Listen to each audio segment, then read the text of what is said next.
আমরা যেটা এতদিন জানতাম যে সিনা চাক, নবীজির এই যে বুক ফেড়ে জমজমের পানি দিয়ে ধুয়ে পরিষ্কার করে আল্লাহ তার উপরে আবার বসিয়ে দিয়েছিল। আপনার একটু চিন্তা আসে না যে নবীজির অন্তরের ভেতরে কি পাপের কোনো কালিমা ছিল যে যেটা জমজমের পানি দিয়ে আল্লাহ ধুয়ে দিয়েছে? আর আপনি এই হাদিস পড়েন না, সুবহানাল্লাহ পড়েন, চিন্তা করেন না কেন? বিশ্ব নবীকে আল্লাহ জানিয়েছেন মা তাকদ্দামা মিন যামবিহি ওয়া মা তাআখার, তার আগে এবং পরে কোনো গুনাহ নেই। তোমার যদি গুনাহ না থাকবে, তোমার বুক চিরে কোন কারণে ওইটা বের করে ধুয়ে দিলে? সব মানব। নবীর অসম্মান হচ্ছে আরো যে নবী যে মনে হয় গুনাহ করেছিল, ওই গুনাহ আল্লাহ ধুয়ে দিয়েছে। তার তো আগে পরে কোনো গুনাহই নেই। এই সিনা চাক বলতে যেটা আমরা বানিয়েছি এটা মুখরোচক, এটা হাদিস কোরআন না। রাসূলুল্লাহ সাল্লাল্লাহু আলাইহি ওয়াসাল্লামের আত্মাকে সিনা, বুক কেটে, যেটাকে আমরা বাংলায় বলি, উর্দুতে বলি সিনা চাক করা। রাসূল সাল্লাল্লাহু আলাইহি ওয়াসাল্লামের বুক কেটে তার আত্মা কলিজা বের করে জমজমের পানি দিয়ে পরিষ্কার পরিচ্ছন্ন করে পুনরায় সেটা রাসূল সাল্লাল্লাহু আলাইহি ওয়াসাল্লামের বুকের মধ্যে স্থাপন করে সেলাই করে দেওয়া হয়, যার দাগ রাসূল সাল্লাল্লাহু আলাইহি ওয়াসাল্লামের বুকে ছিল। এই যে আল্লাহর রাসূলের আত্মাকে, নফসকে জমজমের পানি দিয়ে পরিষ্কার করা হলো, এই পরিষ্কার পরিচ্ছন্নতা মহা গুরুত্বপূর্ণ। আমাকে এবং আপনাকে মনে রাখতে হবে, আমরা আজকে যারা এই পৃথিবীতে অবস্থান করছি, আমাদের এই দেহ, আমাদের এই হাত, এই পা, এই চুল, আমাদের এই অঙ্গ প্রত্যঙ্গ, সকল কিছু পৃথিবীতে তৈরি হয়েছে। মায়ের পেটে যখন আমাদের নিথর দেহ ছিল, গোশতের টুকরা, গোশতের পিণ্ড ছিল, তখন ওই মায়ের পেটে তৈরি হওয়া, দুনিয়াতে তৈরি হওয়া, মায়ের পেটে তৈরি হওয়া ওই নিথর দেহ গোশতপিণ্ডের মধ্যে ৪৪ দিন আল্লাহর পক্ষ থেকে নির্ধারিত ফেরেশতা নির্ধারিত দিনে মায়ের পেটে আসমান থেকে নিয়ে আসা রূহ ফুঁকে দিয়ে যায়। ফলত আমাদের শরীর দুনিয়াতে তৈরি হলেও আমাদের ভিতরে যে রূহ আছে, এটা কোথায় থেকে এসেছে? কথা বলতে হবে, কোথায় থেকে? আসমান থেকে। কোথায় থেকে? আসমান থেকে এসেছে। ওই যে রূহ আসার আগে আমার দেহ যেমন নিথর ছিল, রূহ আসার পরে বাচ্চা মায়ের পেটে লাথি মারা শুরু করে, নড়াচড়া শুরু করে। আবারও এক নির্ধারিত দিনে, এক নির্ধারিত সময়ে, আবারও এক নির্ধারিত ফেরেশতা আমাদের এই দুনিয়াতে তৈরি হওয়া 50, 60, 20, 30 বছরে বড় হওয়া এই দেহের ভিতর থেকে আসমানি ওই রূহকে বের করে নিয়ে চলে যাবে।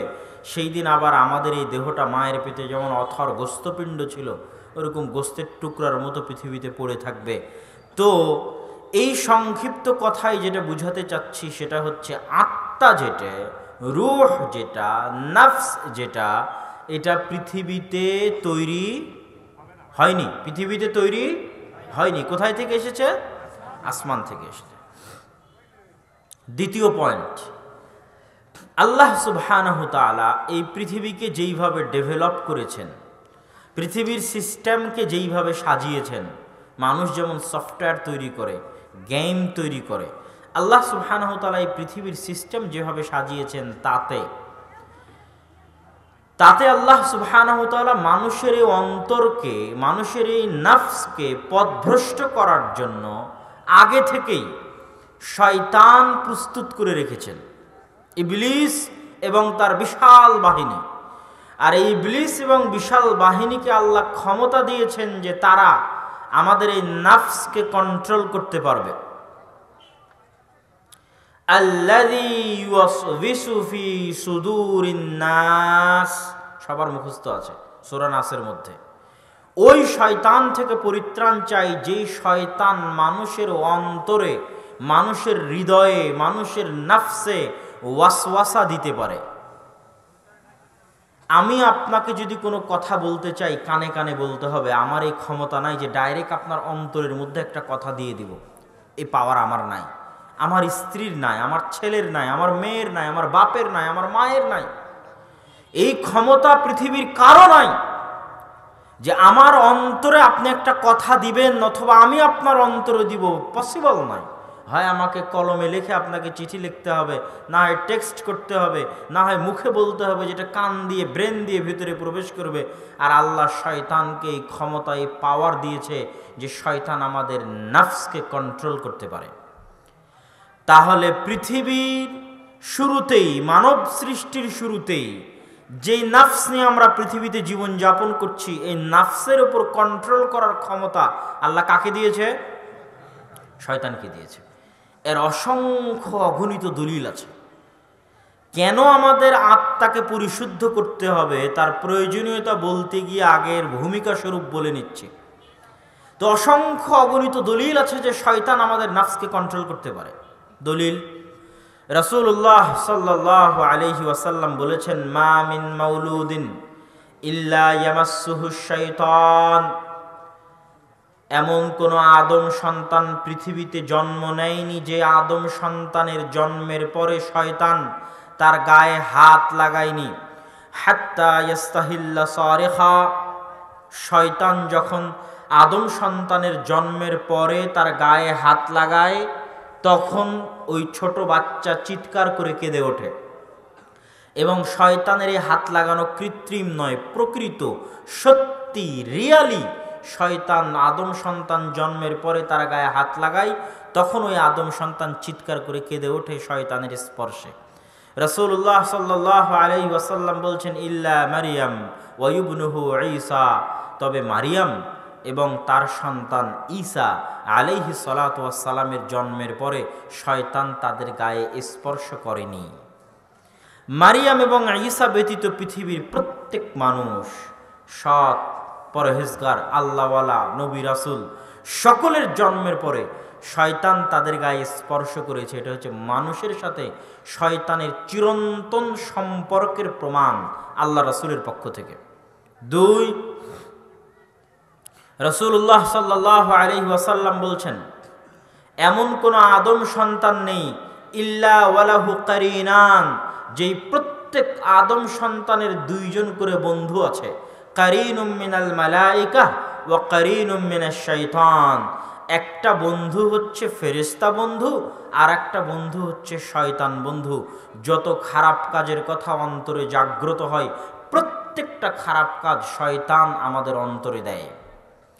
শয়তানের অস্তিত্ব এতটা বাস্তব, এতটা বাস্তব, এতটা বাস্তব যে রাসূলুল্লাহ সাল্লাল্লাহু আলাইহি ওয়াসাল্লাম উদাহরণ দিতে গিয়ে বলছেন, যখন কোনো মানুষ ফজরে ঘুম থেকে ওঠার চেষ্টা করে তখন শয়তান তার কাঁধের কাছে গিয়ে 3টা গিট দেয়, গিরহ দেয়, দিয়ে তাকে বলে, নাম নাম নাম, ঘুমাও ঘুমাও ঘুমাও, ইন্নাল লাইলা লাতাবিল, নিশ্চয় রাত এখনো অনেক লম্বা, এত তাড়াতাড়ি উঠার কি প্রয়োজন আছে। মানে বাস্তব উদাহরণ দিচ্ছে রাসূল সাল্লাল্লাহু আলাইহি ওয়াসাল্লাম যে আমি ঘুম থেকে ফজরের সময় উঠার সময় আমার মনের মধ্যে যে কথা জাগতেছে, এই শীতের রাতে কেন উঠব, এত সুন্দর লেপের কম্বলের গরম ছেড়ে দিয়ে ওই ঠান্ডা পানি দিয়ে কেমনে ওযু করব, অতএব আরেকটু আরাম করি, আরেকটু ঘুমাই। আমার মনের মধ্যেই যে কথাটা জাগতেছে এটা আমার কথা নয়, এটা কার কথা? একটু জোরে বলেন, কার কথা? কে বলছে? রাসূল সাল্লাল্লাহু আলাইহি ওয়াসাল্লাম। কিন্তু আমি কি মনে করি আমার কথা? আমি হয়তো আমার আরামের জন্য, আমার শান্তির জন্য, আমার বিনোদনের জন্য ঘুমাচ্ছি। ঠিক প্রত্যেকটা পাপ কাজ একই অবস্থা। শয়তান শপথ করেছে, ওয়ালা উযিল্লান্নাহুম ওয়ালা উমান্নিয়ান্নাহুম, চ্যালেঞ্জ করেছে আল্লাহ সুবহানাহু ওয়া তাআলার সাথে যে আদম সন্তানকে সিজদা না করার কারণে আমি জাহান্নামী, ওই আদম সন্তানের যদি সকল আদম সন্তানকে জাহান্নামে নিয়ে যেতে পারি তো তার জন্য আমি চেষ্টা করব। এটা আমার যুদ্ধ, এটা আমার চ্যালেঞ্জ। জান প্রাণ বাজি রেখে প্রত্যেকটা আদম সন্তানকে পথভ্রষ্ট করার চেষ্টা করব। তখন আল্লাহ সুবহানাহু ওয়া তাআলা পাল্টা চ্যালেঞ্জ দিয়েছে, তুমি সারা দিন পরিশ্রম করে যদি আদম সন্তানকে গুনাহ করাও, আর আদম সন্তান দিন শেষে এসে যদি বলে, আল্লাহ গো আমাকে ক্ষমা করে দেন, আমি তোমার ওই চেষ্টার উপর পানি ঢেলে দিয়ে আদম সন্তানের গুনাহ ক্ষমা করে দেব। তুমি জাহান্নামে নিয়ে যাওয়ার জন্য চ্যালেঞ্জ দিয়েছো, গুনাহ করানোর চ্যালেঞ্জ, আমি ক্ষমার চ্যালেঞ্জ দিয়েছি, তবে আদম সন্তানকে ক্ষমা চাইতে হবে। শয়তান গুনাহ করাবে আর আল্লাহ সুবহানাহু ওয়া তাআলা বসে আছেন, আপনি ক্ষমা চাইবেন। শয়তানের বিরুদ্ধে চ্যালেঞ্জ দিয়ে আল্লাহ আপনাকে ক্ষমা করে জান্নাতে নিয়ে যেতে চায়। আল্লাহু আকবার। সম্মানিত উপস্থিতি, তাহলে শয়তানের অস্তিত্বের বাস্তবতা কতটা ভয়াবহ, কতটা ভয়ঙ্কর। এই যে পবিত্র কোরআন আমার সামনে আছে, এই পবিত্র কোরআনের শুরু থেকে নিয়ে শেষ পর্যন্ত আপনাকে চ্যালেঞ্জ দিলাম, আপনি পড়বেন আল্লাহ সুবহানাহু ওয়া তাআলা কাকে আমাদের সবচেয়ে বড় শত্রু বলছে। আল্লাহ সুবহানাহু ওয়া তাআলা পবিত্র কোরআন অসংখ্য অগণিতবার বলেছে, ইন্নাশ শাইতানা লাকুম আদুউম মুবিন, শয়তান তোমাদের মহাশত্রু। লা তাত্তাবিউ খুতুওয়াতিশ শাইতান, তোমরা শয়তানের পদাঙ্ক অনুসরণ করিও না। আল্লাহ, আমরা মনে করি একজন সালাফ বলছেন, তিনি বলছেন মাইয়াগতাবানি লাইসা বিআদুউই, যে ব্যক্তি আমার গীবত করে ও আমার শত্রু নয়। মাইয়াত্তাহিমুনি লাইসা বিআদুউই, যে ব্যক্তি আমাকে অপবাদ দেয় ও আমার শত্রু নয়। মাইয়াখুযু মিন্নি মালি লাইসা বিআদুউই, যে আমার ধন সম্পদ ছিনিয়ে নেয় ও আমার শত্রু নয়। আমি যখন আল্লাহর আনুগত্যে থাকি, তখন যে আমাকে আল্লাহর আনুগত্য থেকে জাহান্নামের রাস্তায় নিয়ে যাওয়ার চেষ্টা করে, ও হচ্ছে আমার আসল শত্রু। এটার কথাই আল্লাহ কোরআনে বলেছে। এই আমেরিকা, ভারত, ইসরায়েল এগুলো আপনার বড় শত্রু, এই কথা আল্লাহ সুবহানাহু ওয়া তাআলা বলেননি। কে আপনার সবচেয়ে বড় শত্রু? কেন শয়তান বড় শত্রু জানেন? আপনি ধরেন বিশাল, আজকে আপনার এখানে বিশাল লিল্লাহে তাকবীর দিয়ে একটা জাজবাওয়ালা একটা বক্তব্য দিয়ে দিলাম ইসরায়েলের বিরুদ্ধে। বক্তব্য ঠিক, কথা যৌক্তিক, আপনার রক্ত গরম হলো, আমার রক্ত গরম হলো, সুন্দর বক্তব্য দিলাম। কিন্তু ইসরায়েলের সাথে কবে যুদ্ধ হবে, আদৌ যুদ্ধ হওয়ার সম্ভাবনা আছে কিনা, এর কি গ্যারেন্টি আছে? কিন্তু 24 ঘন্টা কার সাথে যুদ্ধ হচ্ছে? প্রতি সেকেন্ডে কে আমাকে পথভ্রষ্ট করার চেষ্টা করছে? আমার অন্তর পর্যন্ত পথভ্রষ্ট করার ক্ষমতা কার কাছে আছে? শয়তানের কাছে। তাহলে যে আমাকে 24 ঘন্টার আমাকে পথভ্রষ্ট করার চেষ্টা করছে, ও আমার বড় শত্রু? না যার সাথে কোনোদিন দেখা হবে কি হবে না গ্যারেন্টি নাই, সে আমার বড় শত্রু? যে 24 ঘন্টা আমাকে পথভ্রষ্ট করার চেষ্টা করছে, ও আমার বড় শত্রু।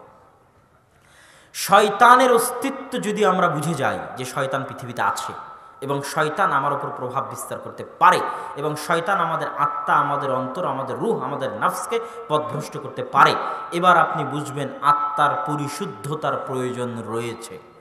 আত্মা রোগগ্রস্ত, আত্মা ব্যাধিগ্রস্ত, আত্মা রোগী, আত্মা অসুস্থ। কে একে অসুস্থ বানিয়েছে? শয়তান অসুস্থ বানিয়েছে। এবং আত্মা কিভাবে অসুস্থ হয় তাও আপনাকে দেখাই। আমরা দোয়া পড়ি কি?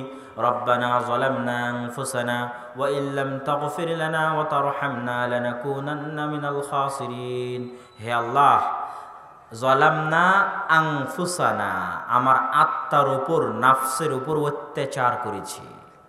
কোনো জিনিসের উপর যখন অত্যাচার করা হয় তখন এটা অসুস্থ হয়ে যায়, ভালো থাকে না। আমরা দোয়ার মধ্যে বলছি যে আল্লাহ গো, আমরা অত্যাচার করেছি। কেমনে অত্যাচার হয়?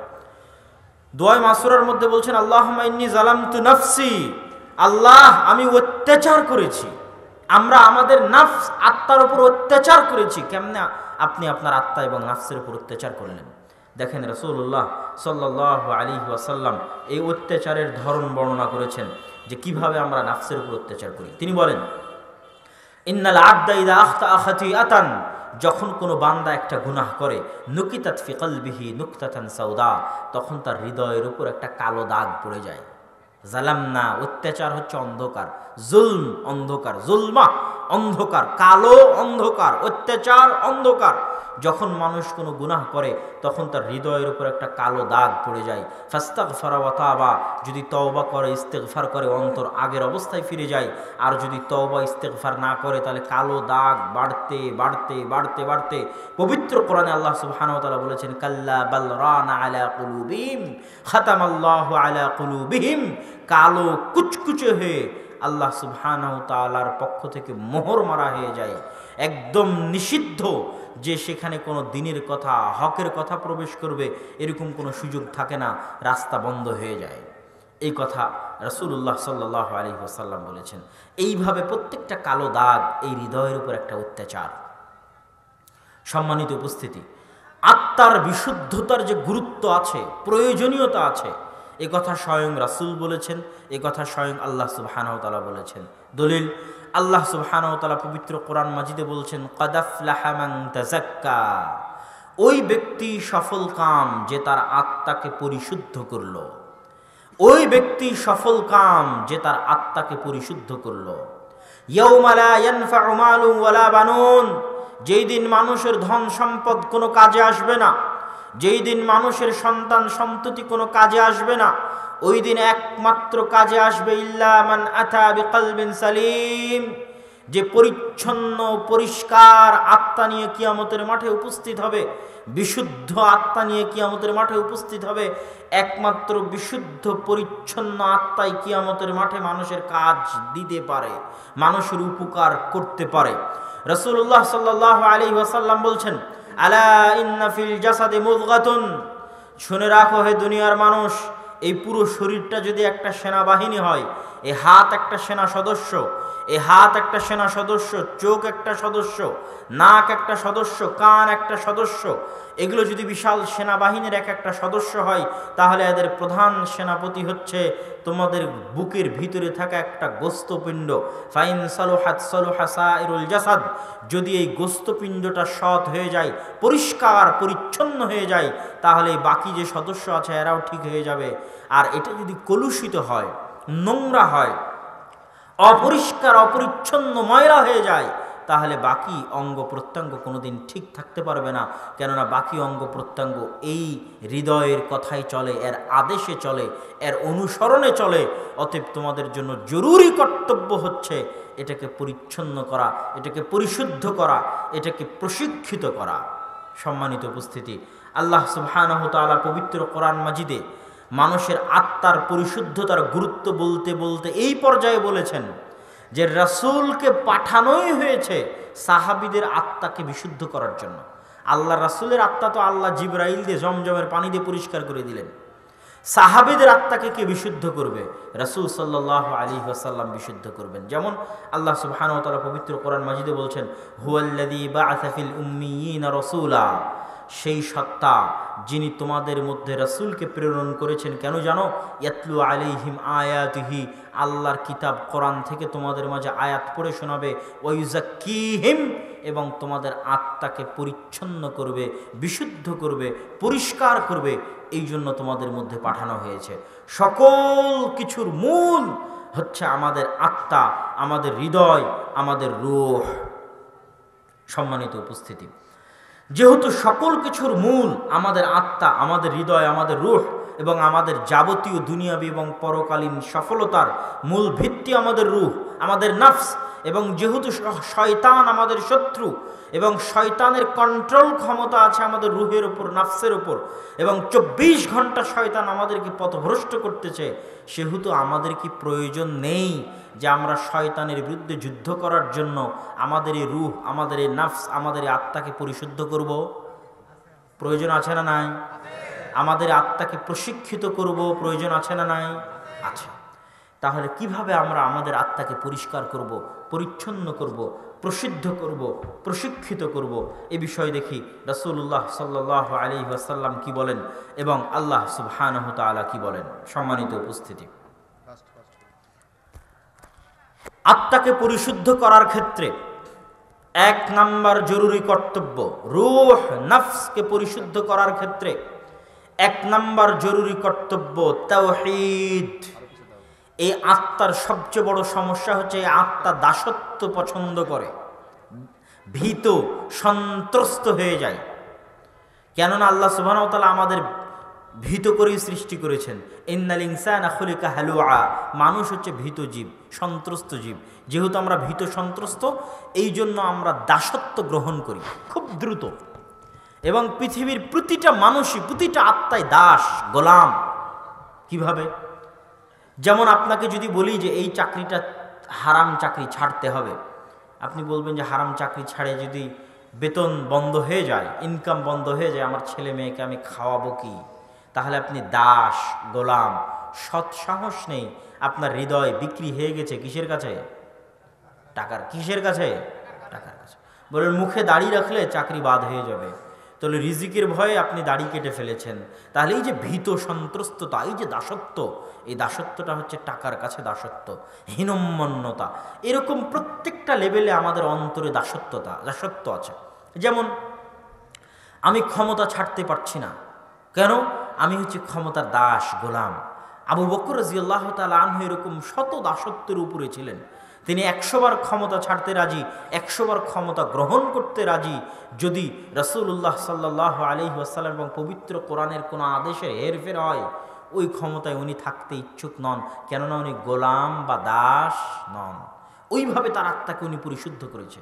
আমরা কেউ মোবাইলের গোলাম, কেউ ফেসবুক, ইউটিউব, টুইটারের গোলাম, কেউ বিড়ি সিগারেটের গোলাম, কেউ মদের গোলাম, কেউ জুয়ার গোলাম, কেউ খেলা দেখার গোলাম, কেউ ভিডিও গেমের গোলাম।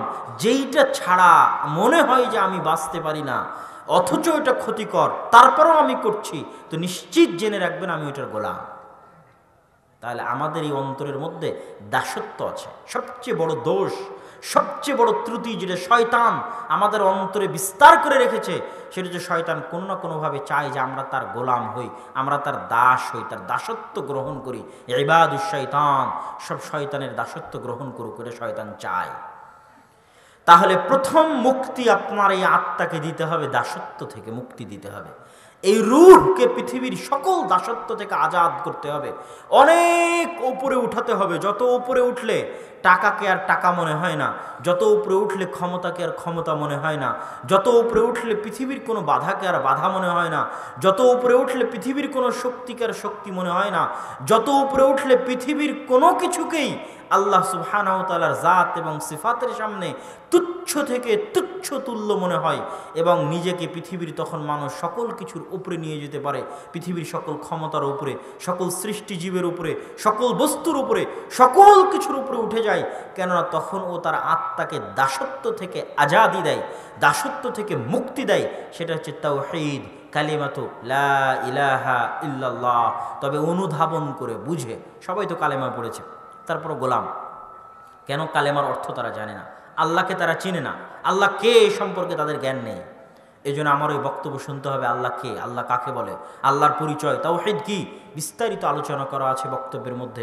সেটা শুনলে আপনি আপনার আত্মাকে শয়তানের দাসত্ব এবং পৃথিবীর আর যত শয়তানের অস্ত্রপাতি আছে, এই যে মদ, জুয়া, নারী, টাকা পয়সা, ধন দৌলত, ক্ষমতা, রুজি রুটির ভয়, এগুলো সকল দাসত্ব থেকে আপনি উপরে উঠবেন।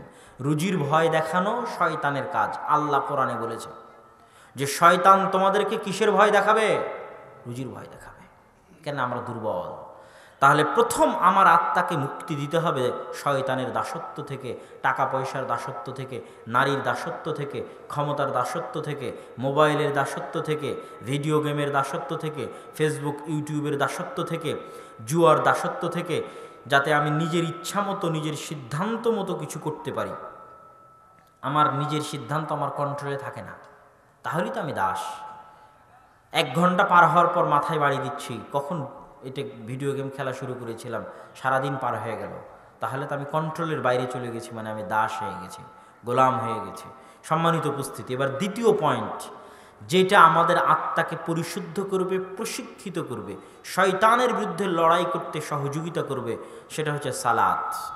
এটা শুনলে মানুষের কাছে আশ্চর্য লাগে। সিরাজগঞ্জে বক্তব্য শেষ করে বের হলাম, একজন ভাই আমাকে বলছে যে আব্দুল্লাহ ভাই, আপনার সাথে আমার পার্সোনাল একটু কথা আছে, একটু আড়ালে বলতে হবে। বলেন। আমি একটু আড়ালেই গেলাম, তো উনি আমাকে বললেন যে তিনি অনেক গুনাহে লিপ্ত, তার মধ্যে অবৈধ সম্পর্ক, জেনার সম্পর্কে তিনি লিপ্ত। এটার থেকে তিনি বাঁচতে চান, কেমনে বাঁচবেন জানা নেই। আমি বললাম যে এইটার থেকে বাঁচার জন্য আলাদা কোনো টিপসের প্রয়োজন নাই, শুধু এইরকম বড় গুনাহ নয়, আমরা যারা জীবনে যত গুনাহের সাথে লিপ্ত আছি, প্রত্যেক গুনাহের থেকে বাঁচার জন্য আলাদা কোনো টিপস, আলাদা কোনো কৌশল পরে। আমি বললাম আপনি কি 5 ওয়াক্ত সালাত জামাতে আদায় করেন? তো বললেন না, 5 ওয়াক্ত সালাত জামাতে আদায় করা হয় না। 5 ওয়াক্ত সালাত জামাতে আদায় করা এই আত্মাকে একটা কাজ দেওয়া। যখনই আপনি বসে থাকবেন, আপনার কোনো কাজ নাই, তখন এই আত্মার উপর সবচেয়ে বেশি কন্ট্রোল ক্ষমতা থাকবে কার? শয়তানের। তাহলে যখন কোনো কাজ নাই, অলস বসে আছে, তখন তো ওকে শয়তান গ্রেফতার করবেই। কিন্তু এই জন্য রাসূলুল্লাহ সাল্লাল্লাহু আলাইহি ওয়াসাল্লাম বলেছেন যে কেউ যদি টানা 40 দিন 5 ওয়াক্ত সালাত জামাতে তাকবীরে তাহরিমার সাথে আদায় করে, তাহলে ওর আত্মা মুনাফিকি থেকে মুক্ত, জাহান্নামের আগুন থেকে মুক্ত। কেন? এটা একটা প্রশিক্ষণ, অনেক বড় প্রশিক্ষণ। এই আত্মাকে একটা কাজ দেওয়া হয়েছে, প্রশিক্ষণ দেওয়া হচ্ছে যে তোমাকে লড়াই করতে হবে শয়তানের বিরুদ্ধে। এবং প্রত্যেকটা ওয়াক্ত সালাতে যখন কেউ জামাতে যায় তখনও শয়তানের বিরুদ্ধে যুদ্ধ করেই জামাতে যায়। এবং এই এক একটা যুদ্ধ তৃতীয় বিশ্বযুদ্ধের চাইতে ভয়ঙ্কর।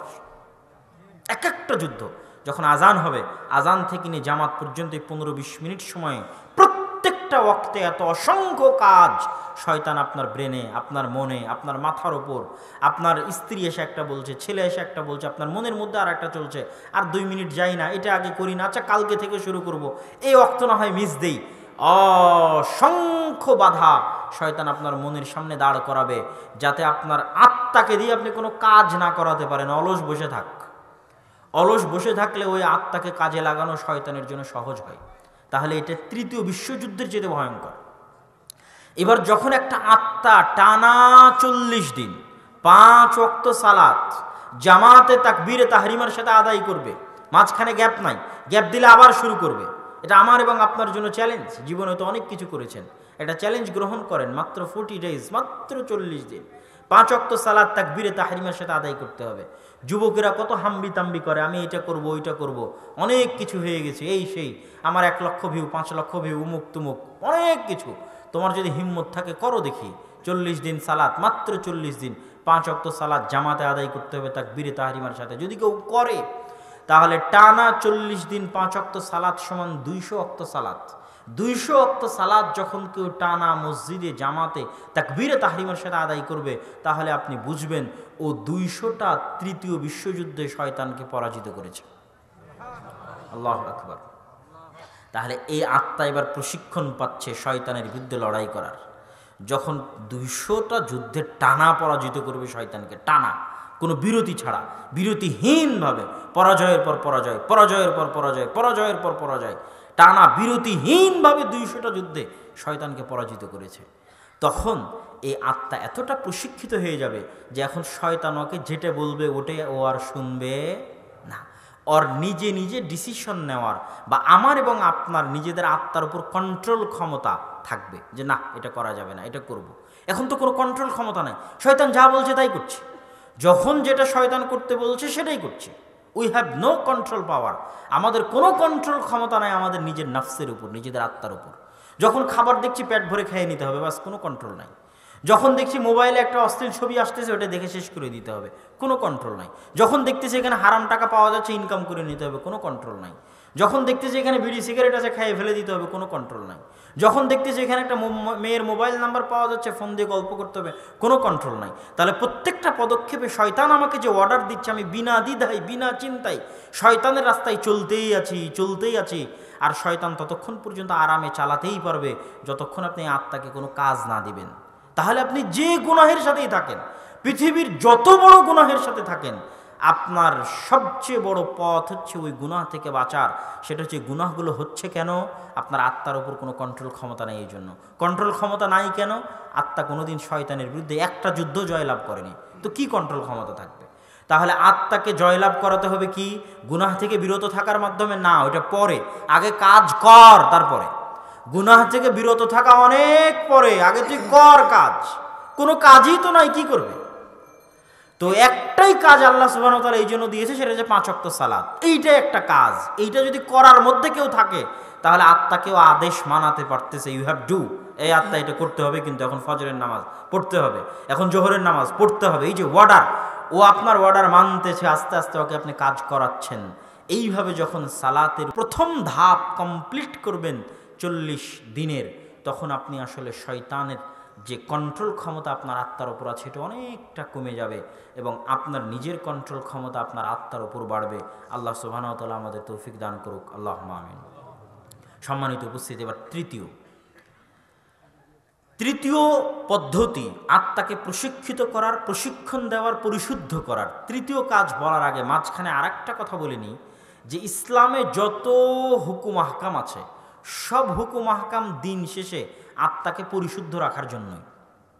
সব হুকুম আহকামই দিন শেষে আত্মাকে ক্লিন রাখার জন্য। যেমন সিয়াম, রমজান মাসের রোজা, এটা একটা প্রশিক্ষণ। না খেয়ে থাকতে হবে, গুনাহ বিরত থাকতে হবে, এটা একটা প্রশিক্ষণ। আত্মাকে কন্ট্রোল করা, যে না খাওয়া যাবে না, না গুনাহ করা যাবে না, কেন আমি রমজান মাসে আছি, এটা একটা প্রশিক্ষণ, অন কাইন্ড অফ প্র্যাকটিস, যে আপনি আত্মাকে কন্ট্রোল করা শিখতেছেন। এরকম প্রত্যেকটা জায়গায় যেমন আমাদের অন্তরের অসংখ্য ব্যাধি আছে, খালি যেগুলোই ব্যাধি তা নয়, লোভ লালসা ব্যাধি, কৃপণতা ব্যাধি, জাকাত দিতে হবে। যখন জোরপূর্বক আপনার কাছ থেকে টাকা বের হয়ে গেল, আস্তে আস্তে আপনি উদার হওয়া শিখবেন, কৃপণতা থেকে বের হবেন, লোভ লালসা থেকে বের হবেন, আপনার আত্মা পরিষ্কার হবে। জাকাতের ক্ষেত্রে আল্লাহ বলেছে মানুষের আত্মা পরিষ্কার করার জন্য জাকাত দিতে হবে। তারপরে চক্ষু নিচু রাখার ক্ষেত্রে আল্লাহ সুবহানাহু ওয়া তাআলা বলেছেন আত্মা পরিষ্কার রাখার জন্য চক্ষু নিচু রাখতে হবে। ওগুলো বিষয় আমি বিস্তারিত বলবো। তো তৃতীয় পদ্ধতি বলার আগে মাঝখানে যেটা বললাম, ইসলামের যত হুকুম আহকাম আছে সবগুলোর মূল উদ্দেশ্য হচ্ছে আমাদের নাফস যেন ক্লিন এবং পরিষ্কার থাকে। তৃতীয় যে কাজ দিয়ে আমরা আমাদের আত্মাকে প্রশিক্ষিত করতে পারবো, পরিশুদ্ধ করতে পারবো, শয়তানের বিরুদ্ধে লড়াই করতে পারবো, সেটা হচ্ছে, এইটা জানার আগে আরেকটা জিনিস আমাদের জানতে হবে, শয়তান কোন কোন মাধ্যম দিয়ে সবচেয়ে বেশি আমাদের আত্মাকে পরাস্ত করে। এক, আমাদের চোখ দিয়ে সবচেয়ে বেশি পরাস্ত করে আমাদের আত্মাকে। দুই, আমাদের জিহ্বা দিয়ে আমাদের আত্মাকে সবচেয়ে বেশি পরাস্ত করে। তিন, আমাদের কান দিয়ে আমাদের আত্মাকে সবচেয়ে বেশি পরাস্ত করে। এগুলো প্রত্যেকটা ডাইরেক্ট কানেকশন আছে রুহের সাথে। তার মধ্যে সবচেয়ে বড়টা হচ্ছে জিহ্বা। কত হাদিস নেবেন জিহ্বার ওপর। শাইখ আব্দুর রাজ্জাক বিন ইউসুফের কোনো একটা বক্তব্য যদি শুনেন জিহ্বার ওপর, অসংখ্য হাদিস পাবেন। রাসূলুল্লাহ সাল্লাল্লাহু আলাইহি সাল্লাম বলছেন, তোমরা যত আমল করো না কেন ইসলামের, সব আমলের রাজা হচ্ছে এই জিহ্বা। এটাকে যদি কন্ট্রোলে রাখতে পারো তাহলে সব কিছু ঠিক আছে, না হলে কিছুই নাই। তাহলে এই জিহ্বা, এটা হচ্ছে শয়তানের একটা অস্ত্র, যেটা দিয়ে শয়তান আমাদের রুহের উপর অ্যাটাক করতে পারে। কিভাবে? আমি মুখ দিয়ে আউল ফাউল বলবো, গীবত করব, তোহমত দেব, অপবাদ দেব, গল্প গুজব করব, প্রত্যেকটা কথাই লেখা হচ্ছে কোন কথার কারণে যে জাহান্নামে চলে যাব। সবচেয়ে সহজ যে মাধ্যমে শয়তান আমাকে জাহান্নামে নিয়ে যেতে পারে, এটা হচ্ছে জিহ্বা। যেহেতু জিহ্বার উপর আমাদের কন্ট্রোল ক্ষমতা সবচেয়ে কম, আর এটাকে আমরা সবচেয়ে হালকা মনে করি, সবচেয়ে পাতলা মনে করি। মা বোনেরা এক জায়গায় বসলেই শুরু হয়ে গেল, উইদাউট এনি কন্ট্রোল জিহ্বা চলতেছে। আমরা এক জায়গায় গাড়িতে উঠলে শুরু হয়ে গেল, উইদাউট এনি কন্ট্রোল জিহ্বা চলতেছে। গালিগালাজ থেকে শুরু করে, তারপরে গীবত তোহমত থেকে শুরু করে, অযথা আউল ফাউল কথা থেকে শুরু করে, মিথ্যা কথা থেকে শুরু করে, মজাক থেকে শুরু করে, সব কিছু প্রত্যেকটা আমরা জিহ্বা দিয়ে করতেছি। আর এই কোনটার কারণে যে জাহান্নামে চলে যাবো আমরা জানি না। তাহলে অতি সহজে যেটা দিয়ে শয়তান আমাদের জাহান্নামে নিয়ে যেতে পারে, এটা জিহ্বা। তাহলে এই জিহ্বার বিপরীত যেটা, সেটা হচ্ছে তৃতীয় কাজ, যেটা দিয়ে আমরা শয়তানের বিরুদ্ধে আত্মাকে পরিশুদ্ধ রাখবো, সেটা হচ্ছে আল্লাহর জিকির। সেটা কি? আল্লাহর জিকির। লিসানুন যাকির, যেই জিহ্বা আউল ফাউল বকে না, গীবত তোহমত করে না, অযথা পেঁচাল পাড়ে না, গল্প গুজব করে না, আড্ডা পিটে না, লিসানুন যাকির, বরং প্রতি পদক্ষেপে, প্রতি ধাপে ধাপে যেই জিহ্বা কার নাম উচ্চারণ করে?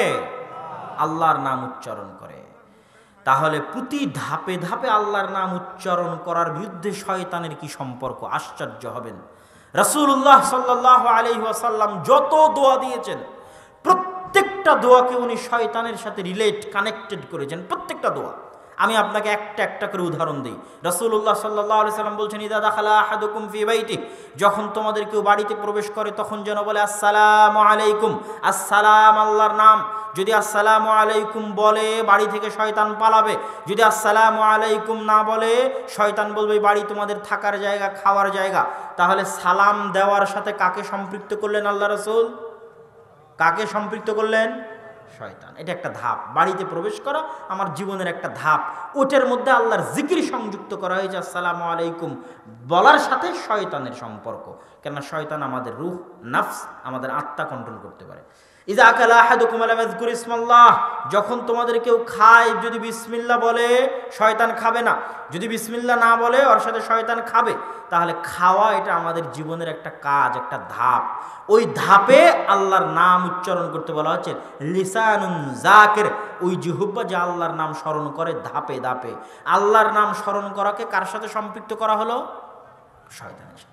টয়লেটে প্রবেশ করবে, আল্লাহুম্মা ইন্নী আউযু বিকা মিনাল খুবুসি ওয়াল খাবাইস, কার থেকে বাঁচতে? শয়তান থেকে বাঁচতে। স্ত্রীর সাথে যাচ্ছে, সাংসারিক জীবনে দোয়া পড়বে, বিসমিল্লাহি আল্লাহুম্মা জান্নিবনা শাইতান ওয়া জান্নিবি শাইতানা মা রাযাকতানা, কার থেকে বাঁচতে? শয়তান থেকে বাঁচতে, যেন পেটে যে সন্তান আসবে সেটাকে যেন শয়তান ক্ষতিগ্রস্ত করতে না পারে। সন্তানকে কোলে নিবে, কোলে নিয়ে কি দোয়া পড়বে? আউযু বিকালিমাতিল্লাহি তাম্মা মিন কুল্লি শাইতানিন ওয়া হাম্মা ওয়া মিন কুল্লি আইনিন লাম্মা। কার থেকে বাঁচতে? ওই ছোট বাচ্চাকে কার থেকে বাঁচাতে? শয়তান থেকে বাঁচাতে। কত নিবে? ইসলামের প্রত্যেকটা ধাপে ধাপে যে দোয়া শেখানো হয়েছে, প্রত্যেকটা দোয়া কার থেকে বাঁচতে শেখানো হয়েছে? শয়তানের থেকে বাঁচতে শেখানো হয়েছে। তাহলে আমাদের তৃতীয় কাজ, যদি আমাদের আত্মাকে শয়তানের কন্ট্রোল থেকে বাইরে রাখতে চাই, নিজের কন্ট্রোলে রাখতে চাই, তাহলে জীবনের প্রতিটা ধাপে যে দোয়াগুলো রাসূল সাল্লাল্লাহু আলাইহি ওয়াসাল্লাম শিখিয়ে দিয়েছেন, ওই প্রতিটা দোয়া আমরা যত বেশিভাবে আমাদের জীবনের মধ্যে সম্পৃক্ত করব, শয়তানের কন্ট্রোলের বাইরে আমরা ততটা চলে যাব এবং আমার আত্মা স্বাধীন থাকবে, আমরা স্বাধীন থাকব। সম্মানিত উপস্থিতি, একজন রাশিয়ান জাদুকর, আল্লাহু আলাম তার কথা সত্য মিথ্যা কতটুকু, কিন্তু হাদিসে তো প্রমাণ হয়। একজন রাশিয়ান জাদুকরের একটা ভিডিওতে সে বলছে যে যখন আমরা কোনো জাদু করি, তখন যেই সমস্ত মুসলমানেরা 5 ওয়াক্ত সালাত আদায় করে এবং এই যে প্রতি ধাপে ধাপে জিকির করতে অভ্যস্ত, আল্লাহর নাম উচ্চারণ করতে অভ্যস্ত, এদের শরীরের চারি সাইডে এমন একটা অদৃশ্য অবয়ব, এমন একটা অদৃশ্য দুর্গ, এমন একটা অদৃশ্য পাহারা, যে কোনো জাদু, কোনো বদনজর, কোনো শয়তানের আক্রমণ, কোনো কিছুই ওটা ভেদ করে ভিতরে প্রবেশ করতে পারে না। একই কথা রাসূলুল্লাহ সাল্লাল্লাহু আলাইহি সাল্লাম বলেছেন। কিন্তু জাদুও শয়তানের, বদনজরও শয়তানের, কুদৃষ্টিও শয়তানের, অন্তরের উপর ওয়াসওয়াসাও শয়তানের। কি বলছেন রাসূল সাল্লাল্লাহু আলাইহি সাল্লাম? কেউ যদি ঘুমায় আর আয়াতুল কুরসি পড়ে, আল্লাহর পক্ষ থেকে একটা ফেরেশতা সকাল পর্যন্ত গার্ড দিবে যেন শয়তান আর কোনো ক্ষতি করতে না পারে। তাহলে এই যে প্রতি ধাপে ধাপে দোয়া, বিসমিল্লাহি লা ইয়াদুররু মা ইসমিহি শাইউন ফিল আরদি ওয়ালা ফিস সামা ওয়া হুয়াস সামিউল আলিম, কেউ যদি সকালে বলে সন্ধ্যা পর্যন্ত শয়তান আর কোনো ক্ষতি করতে পারবে না, সন্ধ্যায় বললে সকাল পর্যন্ত শয়তান আর কোনো ক্ষতি করতে পারবে না। আইনে রাসূল দোয়া অধ্যায় বই যদি যাওয়ার সময় নিয়ে যান স্টেজ থেকে, তো আইনে রাসূল দোয়া অধ্যায় বইয়ের প্রত্যেকটা দোয়ার সাথে দেখবেন শয়তান সম্পৃক্ত, প্রত্যেকটা দোয়ার সাথে। সূরা নাস, ফালাক, ইখলাস এগুলোর মধ্যে প্রত্যেকটা জায়গায় শয়তান থেকে পরিত্রাণ চাওয়া হয়েছে। তাহলে শয়তান আমাদের ভয়ঙ্কর শত্রু। শয়তান থেকে বাঁচতে 1 নাম্বার তাওহীদ, 2 নাম্বার সালাত, 3 নাম্বার কি বলেন তো? জিকির। 3 নাম্বার কি? কেননা শয়তানের সবচেয়ে বড় অস্ত্র জিহ্বা। এই জিহ্বাকে এখন শয়তানের বিরুদ্ধে প্রয়োগ করতে হবে। আউল ফাউল বকা বন্ধ, গল্পগুজব বন্ধ, গীবত তোহমত বন্ধ, তাহলে শয়তান বিপদে। জিহ্বা এখন কি কাজে লাগবে? বাড়িতে প্রবেশ করলে আসসালামু আলাইকুম, খেতে বসলে বিসমিল্লাহ, বাড়ি থেকে বের হলে বিসমিল্লাহি তাওয়াক্কালতু আলাল্লাহ লা হাওলা ওয়ালা কুওয়াতা ইল্লা বিল্লাহ, গাড়িতে উঠলে সুবহানাল্লাযী সাখখারা লানা হাদা ওয়া মা কুন্না লাহু মুকরিনিন ওয়া ইন্না ইলা রাব্বিনা লামুনকালিবুন। স্ত্রীর কাছে গেলে এটা, নতুন জামা কিনলে এটা, নতুন কাপড় পরলে এটা, বাড়ি থেকে বের হলে এটা, টয়লেটে প্রবেশ করলে এটা, টয়লেট থেকে বের হলে এটা। প্রত্যেক ধাপে ধাপে আমি শয়তানের বিরুদ্ধে যুদ্ধ করতেছি। কি দিয়ে? লিসানুন যাকির। শয়তানের বিরুদ্ধে একটা অদৃশ্য দুর্গ তৈরি করতেছি, অদৃশ্য বুদ্ধ তৈরি করতেছি, অদৃশ্য বর্ম গায়ে ধারণ করতেছি, যে অদৃশ্য বর্ম দুর্গকে ভেদ করে পৃথিবীর কোনো শক্তি, পৃথিবীর কোনো শয়তানি শক্তি, কোনো কুদৃষ্টি, কোনো বদনজর, কোনো জাদুটোনা, কোনো কিছু, শয়তানের কোনো ওয়াসওয়াসা যদি কেউ প্রতিনিয়ত পড়তে থাকে, লিসানুন যাকির, ভেদ করে তার অন্তরে প্রভাব সৃষ্টি করা শয়তানের পক্ষে, কুদৃষ্টির পক্ষে, বদনজরের পক্ষে, জাদুটোনার পক্ষে অসম্ভব, ইম্পসিবল। সম্মানিত উপস্থিতি, তাহলে মোটামুটি আমরা যেই বিষয়গুলোর আলোচনা করলাম আমাদের আত্মাকে পরিশুদ্ধ করার জন্য, এবার বক্তব্যের শেষের দিকে এর চাইতেও গুরুত্বপূর্ণ কথা আছে।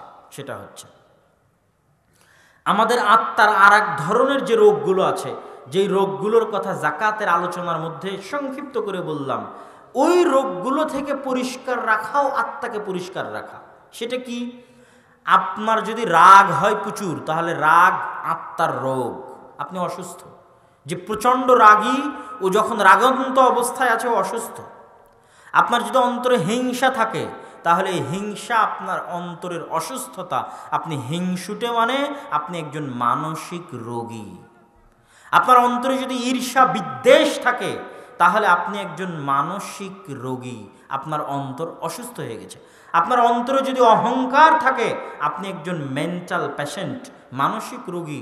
আপনার অন্তরে অহংকার আছে, এটা একটা অসুস্থতা। আপনি মানুষের গীবত করছেন, আপনার অন্তরে অসুস্থতা আছে, আপনি মেন্টাল পেশেন্ট। আপনি মানুষকে অপবাদ দিচ্ছেন, আপনার ভিতরে অসুস্থতা আছে, আপনার অন্তর অসুস্থ। আপনি লোভী, টাকার লোভ, খাবারের লোভ সামলাতে পারেন না, ধৈর্য নাই লোভের সামনে, আপনি অসুস্থ, মেন্টাল পেশেন্ট, আপনার নাফস রোগী। তাহলে এই যে নাফসের যে অসুস্থতাগুলো আছে, ফি কুলুবিহিম মারাজ, ইবনুল কাইয়িম রাহিমাহুল্লাহ বলছেন নাফস অসুস্থ হয়। এগুলো হচ্ছে নাফসের অসুস্থতা। উনি এক এক এক এক করে গনিয়েছেন, যার কিছু উদাহরণ আমি আপনাদের সামনে পেশ করলাম। এটা হচ্ছে নাফস অসুস্থ রোগী। তাহলে এই অসুস্থ নাফস, এই মানসিক রোগীর কি চিকিৎসা? হিংসুটে মানসিক রোগী, রাগী মানসিক রোগী, অহংকারী মানসিক রোগী, লোভী মানসিক রোগী, ধৈর্য নাই অধৈর্য মানসিক রোগী, এই সমস্ত মানসিক রোগীর চিকিৎসা কি? রাসূলুল্লাহ সাল্লাল্লাহু আলাইহি ওয়াসাল্লামের কিছু হাদিস যদি আমরা সামনে রাখি, তাহলে আমাদের জন্য সহজ হবে এই সমস্ত মানসিক রোগের চিকিৎসা করতে। আগে আমাদের জানতে হবে যে এই সমস্ত মানসিক রোগ থেকে দূরে থাকা কতটা মহৎ এবং মহান কাজ, এবং এই সমস্ত মানসিক রোগে লিপ্ত হওয়া কতটা ভয়ঙ্কর এবং জঘন্য অপরাধ। সম্মানিত উপস্থিতি, রাসূলুল্লাহ সাল্লাল্লাহু আলাইহি ওয়াসাল্লাম একদিন এইরকম একটা মাজলিসে বসে আছেন। হাদিসের বর্ণনাকারী আনাস ইবনে মালিক, তিনি বলছেন, বাইনামা নাহনু জুলুসুন ইনদান নবী সাল্লাল্লাহু আলাইহি ওয়াসাল্লাম, আমরা সাহাবীরা রাসূল সাল্লাল্লাহু আলাইহি ওয়াসাল্লামের নিকটে বসে আছি একত্রে। হঠাৎ রাসূলুল্লাহ সাল্লাল্লাহু আলাইহি ওয়াসাল্লাম বললেন, ইয়াত্তালিউ আলাইকুম রাজুলুম মিন আহলিল জান্নাহ, কিছুক্ষণের মধ্যে তোমাদের নিকটে, তোমাদের মধ্যে একজন জান্নাতি ব্যক্তি আসবে। তো আমরা দেখলাম যে রজুলুম মিনাল আনসার, একজন আনসারি সাহাবী উজু করে তার দাড়ি নাড়াতে নাড়াতে, পানি ঝাড়তে ঝাড়তে মসজিদে প্রবেশ করলেন। দ্বিতীয় দিন আমরা রাসূলুল্লাহ সাল্লাল্লাহু আলাইহি ওয়াসাল্লামের সাথে বসে আছি, তিনি বললেন, ইয়াত্তালিউ আলাইকুম রাজুলুম মিন আহলিল জান্নাহ, তোমাদের নিকটে এখন একজন জান্নাতি ব্যক্তি আসবেন। আমরা আশ্চর্য হয়ে দেখলাম গতকাল যে ব্যক্তি এসেছিলেন ওই ব্যক্তি আজ দ্বিতীয় দিন, তিনি একজন আনসারি সাহাবী, তার নাম হাদিসের মধ্যে উল্লেখ নাই। তৃতীয় দিন রাসূলুল্লাহ সাল্লাল্লাহু আলাইহি ওয়াসাল্লাম বললেন, ইয়াত্তালিউ আলাইকুম রাজুলুম মিন আহলিল জান্নাহ, এখন তোমাদের মধ্যে একজন জান্নাতি ব্যক্তি আসবে। আমরা দেখলাম ওই ব্যক্তি যে প্রথম দিন এসেছিল, ওই ব্যক্তি যে দ্বিতীয় দিন এসেছিল, ওই আনসারি সাহাবী আজকে প্রবেশ করলেন। তো আব্দুল্লাহ ইবনে আমর ইবনে আল-আস বলছেন, আমার অন্তরে কৌতূহল তৈরি হলো যে এই ব্যক্তির আমল সম্পর্কে অনুসন্ধান করার।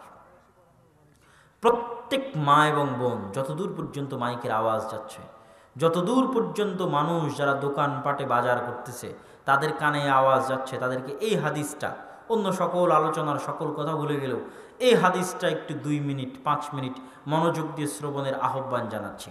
হাদিস সহিহ, রাসূলুল্লাহ সাল্লাল্লাহু আলাইহি ওয়াসাল্লাম পরপর 3 দিন একজন ব্যক্তির ব্যাপারে বললেন এই ব্যক্তি জান্নাতি।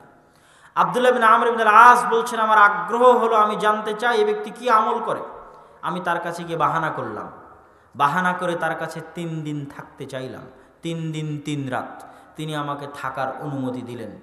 ফাবাতা ইনদাহু 3 লায়ালিন ওয়া 3 আইয়ামিন, আব্দুল্লাহ ইবনে আমর ইবনে আল-আস রাদিয়াল্লাহু তাআলা আনহু তার নিকটে 3 রাত 3 দিন অবস্থান করলেন। আব্দুল্লাহ ইবনে আমর ইবনে আল-আস রাদিয়াল্লাহু তাআলা আনহু নিজের মুখের কথা আপনাকে বলছি। উনি বলছেন, ফাকানা লা ইয়ারা মিনহু কাসীরা আমালিন, এই 3 দিন 3 রাতে আমি বড় কোনো আমল দেখতে পেলাম না, যে অতিরিক্ত কোনো আমল তিনি করছেন, এরকম অতিরিক্ত কোনো আমল আমি তার আমল নামায় দেখলাম না। আরো নির্দিষ্ট করে আব্দুল্লাহ ইবনে আমর ইবনে আল-আস রাদিয়াল্লাহু তাআলা আনহু উল্লেখ করছেন, লাম ইয়ারাহু মুতাহাজ্জিদান ফিল লাইল, রাতের বেলায় তাহাজ্জুদের সালাত আদায় করতেও দেখলাম না।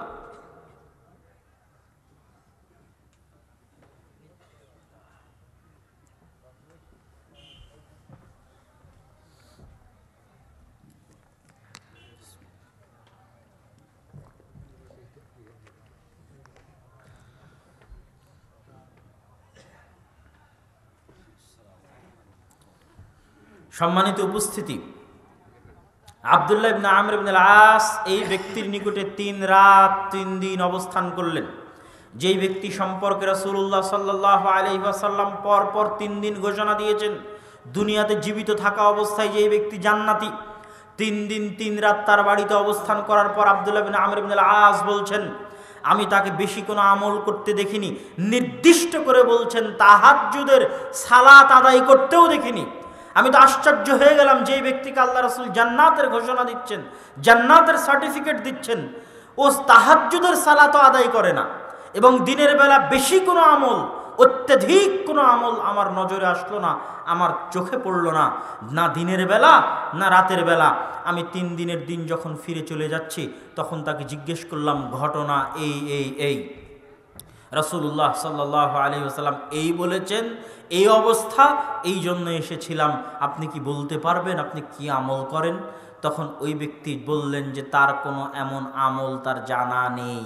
আব্দুল্লাহ বিন আমর ইবনে আল-আস বিদায় নিচ্ছেন, বিদায় নিতে যাবেন, এমত অবস্থায় তিনি আবার তাকে ডাক দিয়ে বললেন, হ্যাঁ, তবে একটা আমলের কথা বলতে পারি, জানি না এটাই সেটা কিনা, তবে একটা আমলের কথা বলতে পারি, সেটা হচ্ছে প্রত্যেক রাতে যখন আমি ঘুমাতে যাই, প্রত্যেক রাতে যখন আমি বিছানায় যাই, আমার পাড়া প্রতিবেশী, ভাই বোন, আত্মীয় স্বজন, ব্যবসা বাণিজ্য, দোকানপাট, ব্যাংক ব্যালেন্স, স্ত্রী পুত্র, যার সাথে সারাদিন যা কিছু ঘটেছে, কার ওপর রাগ করেছি, কার সাথে হিংসা করেছি, কার বিরুদ্ধে বিদ্বেষ করেছি, কার ওপর মনক্ষুণ্ণ হয়েছি, কার ওপর রাগান্বিত হয়েছি, যত কিছু সংঘটিত হয়েছে, কে পৃথিবীতে আমার সাথে শত্রুতা করছে, কে পৃথিবীতে আমার সাথে দুশ্মনী করছে, পৃথিবীর সকল শত্রু দুশ্মন বন্ধু বান্ধব, যে আমার হক মেরে খাচ্ছে তাকেও, যার ওপর আমি রাগান্বিত হয়েছি তাকেও, পৃথিবীর প্রত্যেকটা মানুষকে নিঃস্বার্থভাবে ক্ষমা করে দিয়ে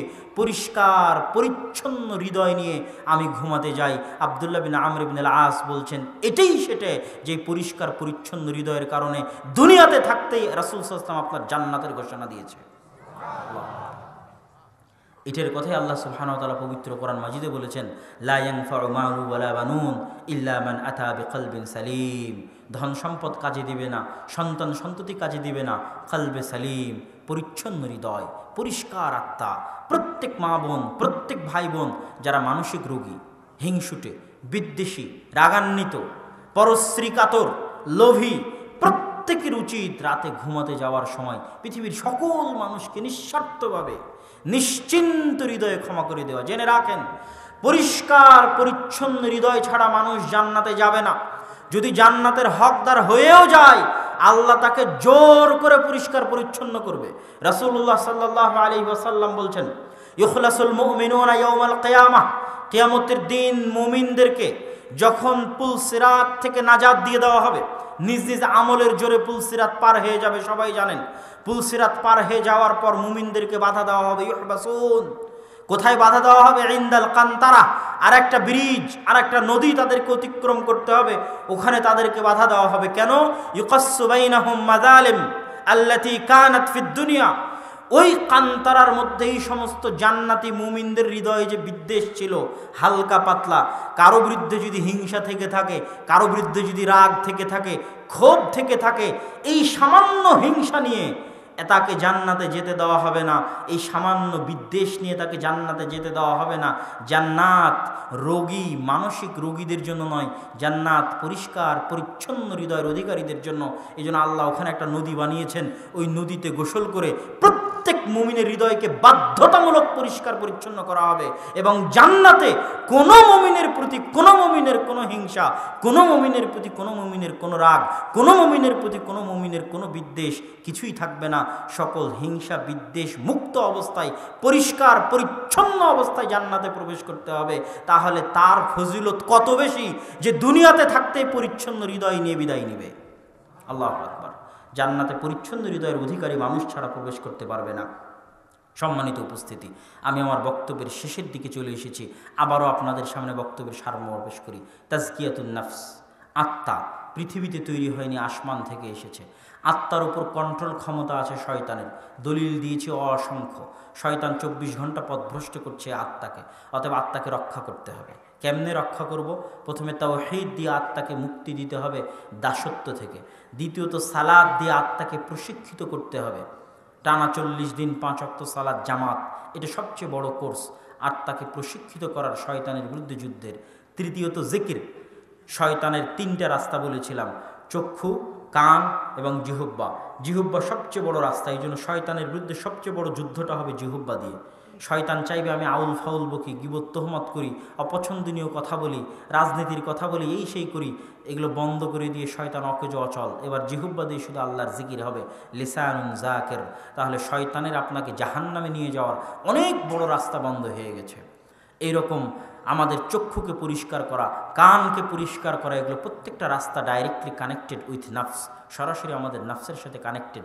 শয়তানের এই ষড়যন্ত্র, শয়তানের এই ঘাট, মাকাইদ আর শয়তান, শয়তানের এই ষড়যন্ত্রগুলো থেকে বেঁচে আমরা যদি আমাদের আত্মাকে পরিশুদ্ধ, পরিষ্কার, পরিচ্ছন্ন করতে পারি, আল্লাহ সুবহানাহু ওয়া তাআলা আমাদেরকে অবশ্যই জান্নাত দিবেন। এবং আল্লাহ সুবহানাহু ওয়া তাআলার কাছে আমরা সেই কামনাই করি, আল্লাহ সুবহানাহু ওয়া তাআলা আমাদের সকলের আত্মাকে তাজকিয়া, মুজাক্কা, নাকি, তাকি, পরিষ্কার পরিচ্ছন্ন করার এবং আমাদের প্রত্যেকের আত্মাকে জাকি, তাকি এবং নাকি হওয়ার তৌফিক দান করুক, আল্লাহুম্মা আমিন। সম্মানিত উপস্থিতি, আল জামিয়া সালাফিয়া, রূপগঞ্জ, নারায়ণগঞ্জ